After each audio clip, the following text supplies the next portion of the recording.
Very distinguished awardees of the 2020 Leadership Conference, honored guests, ladies and gentlemen. Let me begin by saying how very delighted I am to be at this conference and to commend the board and management of the leadership group and their collaborators for putting together a forum for dialogue in the tradition established by the esteemed founder, our beloved departed brother and colleague, Sam Nda Isaiah. It's a privilege indeed to join you in honoring the memory of that great patriot and innovator. Your Excellencies, we are meeting today against the backdrop of economic adversity, inflamed fault lines, and social resentments. We already know, of course, of the insurgencies in the Northeast, kidnappings, and terrorist acts in the Northwest, and threats of secession in parts of the country. In the light of all these challenges, the theme of this conference, national and regional insecurity, the role of political and non-political actors in the stabilization and consensus building, is clearly an inspired one. In considering the theme of this event, it's worth noting that often when we explore the concepts of national and regional security, there is a tendency to anchor the discourse around the machinations and intrigues of externally generated vulnerabilities and external adversaries. So we argue often that the problem of state fragility in Africa is on account of the colonial origins of her nation states. The notion, for example, that Nigeria is a hastily and arbitrarily cobbled together patchwork of mutually alienated kingdoms. And as a result, it has remained plagued by fundamental challenges rooted in its founding. Now, this is a popular view, but of course is not the whole truth. It is not even nearly the entire truth. Indeed, it is my view that the colonial beginnings of African nation states does not constitute the sort of immutable obstacle to nation building that it is frequently made out to be.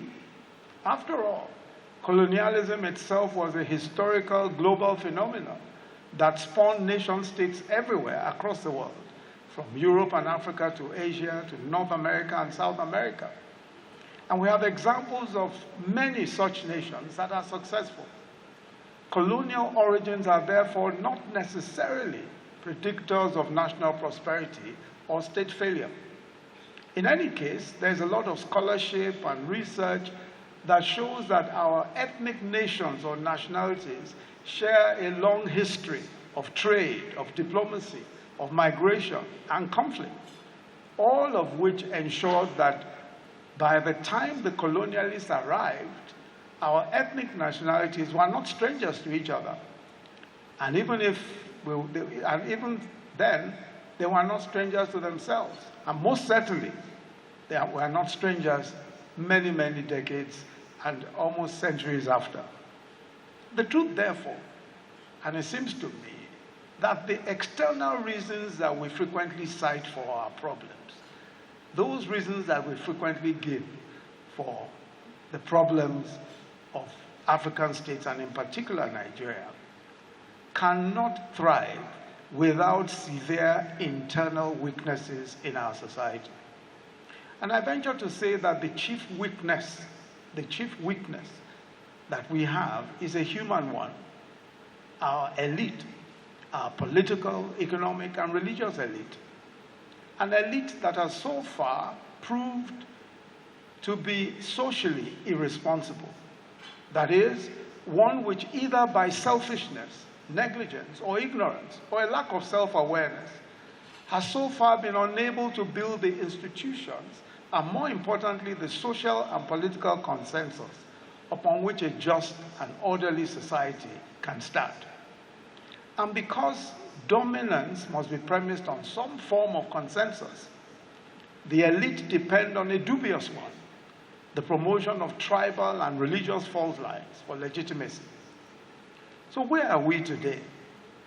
On a nationwide and region-wide scale, we are seeing challenges to national order driven by profound and pervasive sense of exclusion and marginalization. And I don't speak of ethnic or religious marginalization, which is really another elite dog whisper to acquire more for themselves or for ourselves in the contest for political booty. I speak of a division between the have-nots who have no hope and the haves who seem to have it all. So the attacks we see on law and order are themselves symptomatic, and they are driven by emergent critiques of the fabric of order itself.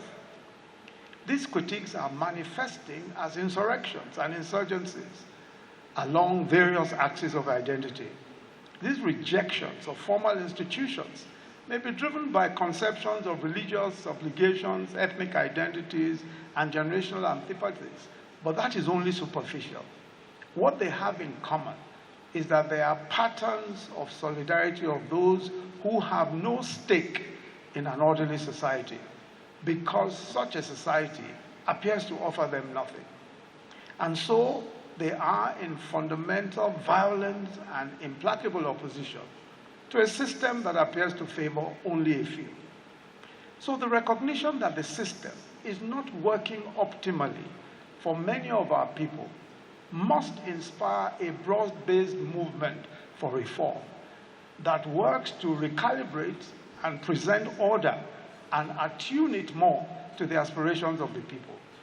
To be sure, the cost of reforming the system is considerably less than the cost of letting the system be destroyed in the hope that it can somehow be rebuilt from scratch. That is a risk we cannot afford to take as a nation. So how do we mediate these conflicts? Because if you recall, of course, the subject of this discussion is how to mediate the conflicts. First is consensus building. Consensus building is essentially about finding an acceptable middle ground among contesting options to the resolution of several issues. And there are several issues that need to be resolved, but we must find middle ground in several of these issues. The questions of state legitimacy, the questions of state autonomy. Many believe that there should be greater control from the states and local governments. And there are all sorts of other issues. But we're not going to be able to go into all of those today. Otherwise, we'll be here for too long. The second is mediating elite competition and conflict. Again, we'll not delve into that in any great detail. So what do? There is no doubt that our country is going through a time of trial and testing.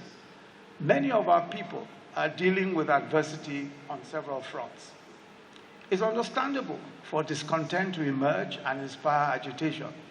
In a democracy, agitation, the act of making our voices heard in respect of our concerns, is entirely legitimate. What is profoundly problematic is when we employ destructive and illicit means in pursuing agitation. It's also understandable that we may find that some of these agitations, in fact, resonate with us. We may consider them legitimate causes and identify with them as such. However, the temptation is that our sympathy with legitimate causes blinds us sometimes to the destructive and illegitimate means employed by those that pursue those causes. This is a temptation that we must resist. I'll be the first to admit, and I'm sure that many of us will admit, that our system is not perfect. But it does prescribe the ways in which discontent can be channeled through constitutionally guaranteed rights to associate, to protest, and to express ourselves. Change is possible through the system, but only if we engage it rather than destroy it. Thus, while the current system is not perfect, it can only be improved as more of our people engage it. In a country as diverse as ours, the diversity of opinions and persuasions is not only to be expected, we must welcome it. The aim of our national conversation should be to promote a consensus for progress rather than to promote discord and disharmony. Our national union itself was forged through dialogue and negotiation, as our founding fathers traded compromises in the process of making a country. Over the years, our union has been renewed through dialogue. We must be committed to continuing this tradition of renewing our nation through the tried and tested means of conciliation, of compromise, of consensus. Discernment today, discernment requires us all to recognize the various faces and guises of violence and extremism. It is to recognize the agents of hatred and to call them by their proper names, even when they appear to speak the same language as we do or seem to worship as we do. To be clear, in calling for compromise and consensus, I certainly do not mean that our people should be lulled into a forced sense or a passive acceptance of whatever they find unacceptable. I mean that their discontent and our discontent and energy can be channeled towards constructive and positive action. For instance, communities can be mobilized to participate more fully in civil life and drive movements that seek greater accountability across all sectors of government. While there is today a contest for the future and a battle for the soul of this nation, the weapons of our warfare are necessarily different. The tools with which we will build a new country and the weapons with which we will fight for our prosperity are of a different order. It was Reverend Martin Luther King who said, and I quote, "Destructive means cannot bring about constructive ends." Destructive means cannot bring about constructive ends. We contend for the soul of our country by promoting civilized values. In particular, we must uphold a culture of life, the affirmation of the value of human life. We cannot accept unlawful violence in any guise, even by those who claim to be using it in response to violence. We need an intergenerational, ecumenical, and pan-Nigerian coalition willing to uphold the value and sanctity of life above and beyond all causes and all differences. Our history teaches us that whenever people have succumbed to the temptation to use fear, hatred, and violence to achieve their ends, they have unleashed destructive forces upon our communities with great human and material costs. A truly just cause can only be pursued by using just means. A truly noble cause cannot be attained by ignoble methods. Whatever is gained by violating and oppressing others simply cannot last.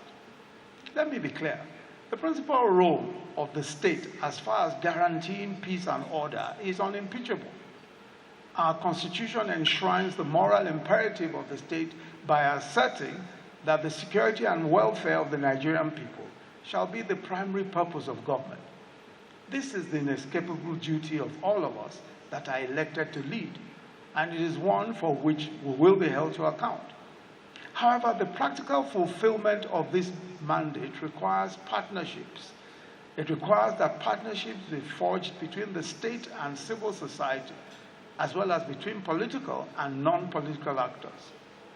So what should the elite do? And what responsibility does the elite bear? The task before us is that of renewing the social contract, creating more inclusive institutions, growing the economy, and generating opportunities for our population. Two realizations are especially poignant to the point.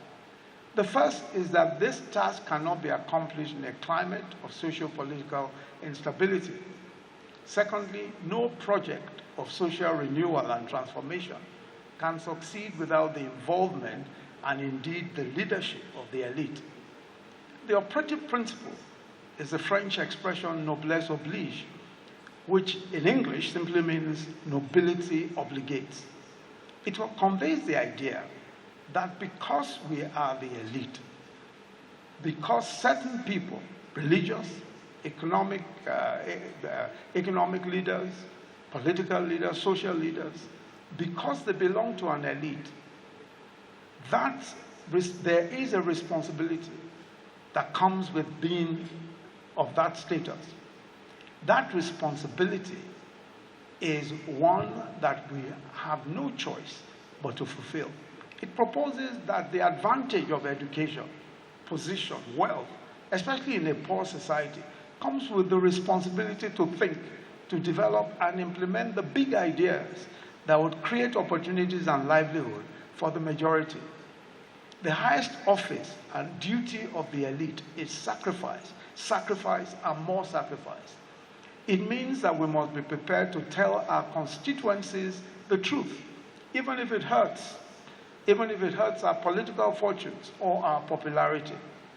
We must be able to say to the young men and women who, for example, say that secession is the only way, or that we should break into little nations, and that that is the only way.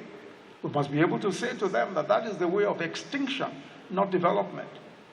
We must, as religious leaders, be able to tell our adherents, we must be able to tell those who worship the way we worship, that people of other religions are not their enemies, that they are, in fact, their brothers and sisters. And we must not allow those who will benefit by division and strife to tell them differently. Some of those things may not sound popular, especially in an atmosphere where everyone feels that they are right about whatever it is, or whatever views they hold. But it is the responsibility of the elite to speak the truth, even where the truth does not sound popular. We have received much from Nigeria. We are disproportionately beneficiaries of opportunities, of resources, of advantages, of relationships and other assets that are only possible because we are Nigerian. It is only right that we adopt a sensibility that guides us in giving back to this country that has empowered us so much, and to invest in it in ways that offer returns broader than just our own profit. Those of us in this conference, and those of us who are seated here, are by virtue of pedigree and status, members of a highly privileged minority. The contrast between our exceptional circumstances and the material conditions of the majority of our people imposes a moral obligation on us to work for the common good, towards a society that works for all by spreading the circle of opportunity. In times of crisis, the elite must broaden its horizons beyond their specific disciplines and sectors. Accordingly, business leaders understand that it's not enough to focus on making profits. Businesses need a healthy society within which to operate and to make profit. This is why there are now such concepts as corporate social responsibility and good corporate citizenship. It is not at all paradoxical that some of the biggest charities in the world were founded by the greatest capitalists. Legal practitioners, as a distinct elite, must understand that the imperative of transformative leadership in the legal sector today calls for the bar and the bench to insist on the integrity of our system of justice, to insist on the speed of dispensation of cases, and to call out anyone who compromises the system.